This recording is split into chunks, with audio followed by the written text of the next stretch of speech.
What's going on, everybody? Andrew from Theme Park Magic here. Today I'll be doing my honest review of the live-action Disney Snow White. I'll be talking about positives I thought Disney did well with and things that improvements Disney can improve on.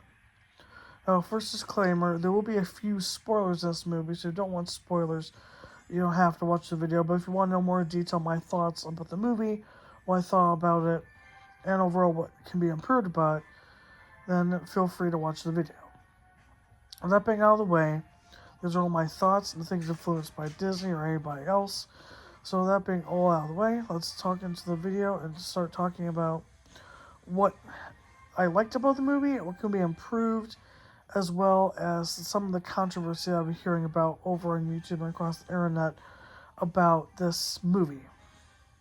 So, first I want to talk about is that I saw the movie twice with my parents, and that this movie was a live-action adaptation of the original 1937 Disney animated movie Snow White and the Seven Dwarfs. Now, I specifically want to dive into with this is that because it's a live-action remake, this movie has faced different challenges, issues, and or criticisms, meaning that before this movie was produced, specific actors such as Michael J. Fox, if you're familiar with him, recognize his name from the Christmas movie that Will Ferrell was in called Elf. There was a scene in Elf where Will Ferrell plays the character Elf, was in a book publishing meeting with his father, and there are book publishers, and Michael J. Fox was in there. Of course, he is a smaller person, a smaller actor in height, but Will Ferrell makes the point about, calling him an elf because of his short height. Of course, Michael J. Fox doesn't take kindly to it in the movie. And of course, as playing this acting of his role, he then, proceeds to get into an argument and eventually, fight Will Ferrell. That being said, this loops back to a remark that Michael J. Fox made before the movie was being produced, that he said that he didn't want the word dwarfs used in the movie because he said, based on my understanding of interviews he mentioned, that he made points about how that would specifically classify shorter people of shorter heights and call them essentially dwarfs. So that's why he made that public statement. That's why the movie is not called Disney Snow White and the Seven Dwarfs like it was in the 1937 animated film. With that being said, let's go into some of the positives I think Disney did correct about this movie. Now, first positive is that deals with Rachel Zegler. I'll mention more about the controversy she faced, the people are saying about her as an actress being Snow White, the role she played in this movie.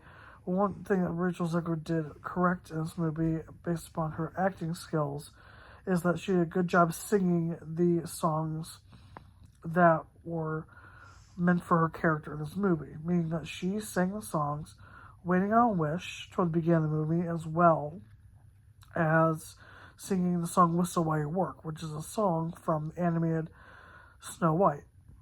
Now, that being said, another thing Disney did correct was that they include the Seven Dwarfs.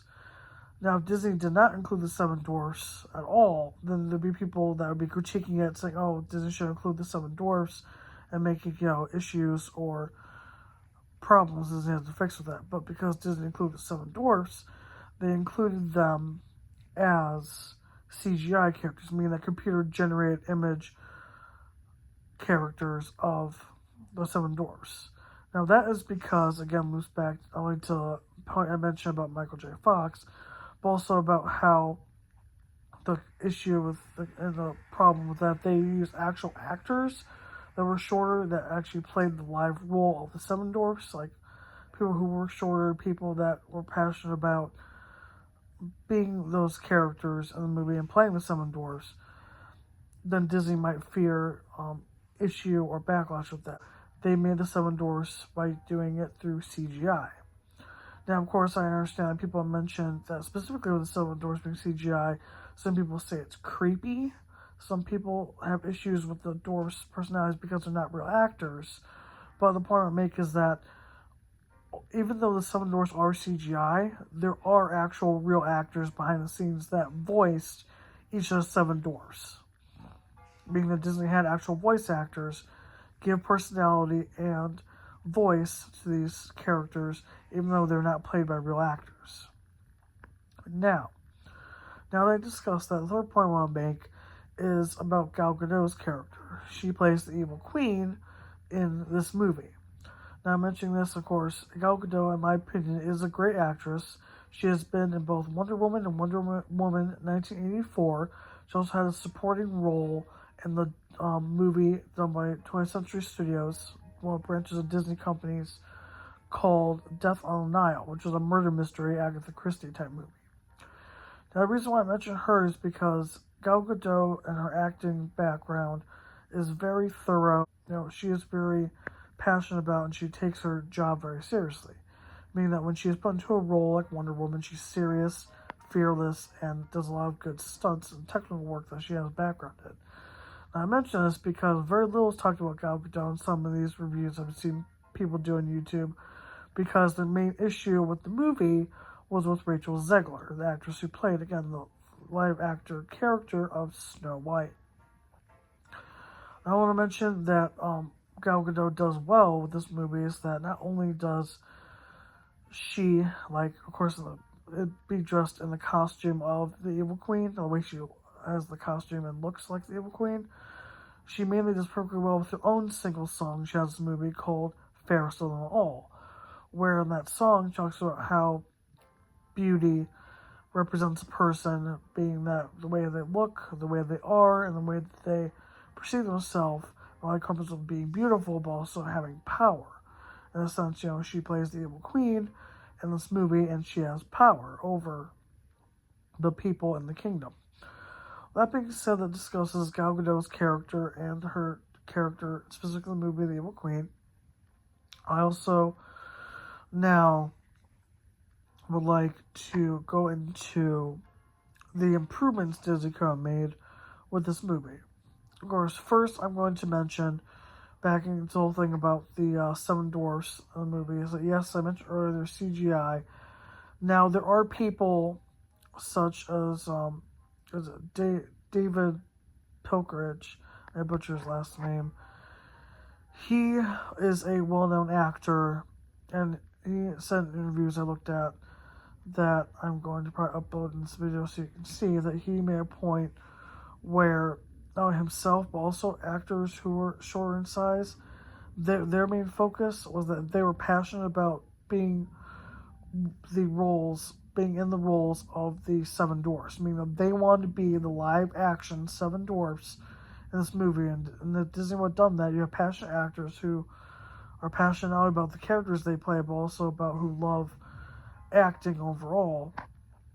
So David, as well as other specific actors who were passionate about being the Seven Dwarfs, did not have an opportunity to be the live action Seven Dwarfs because Disney decided to go along the route of using CGI instead of actual actors. I wanted to talk more about Rachel Zegler. Now, there's been a lot, almost all of the controversy I've seen in the videos across the internet has dealt with Rachel Zegler. And this has to deal with the main aspects I will discuss that I've learned from these videos and sources. So, one point, people make a point about Rachel Zegler, who plays Snow White again in this live-action movie, is that her casting of the character being casted in the movie, meaning that the choice that the casting team made of why they decided to cast Rachel Zegler for this role in the movie, the lead role, instead of somebody else. Now, that specifically, I don't know at all why they made this decision, but people are making assumptions and rumors about saying that there was either possibly, I don't know, in the movie you could have more than one person casting for one role, but mostly dealt with, I guess, like maybe they thought she was the correct fit of the character. She would do the best at playing Snow White. Again, I don't know, but there's some people who have opinions on that.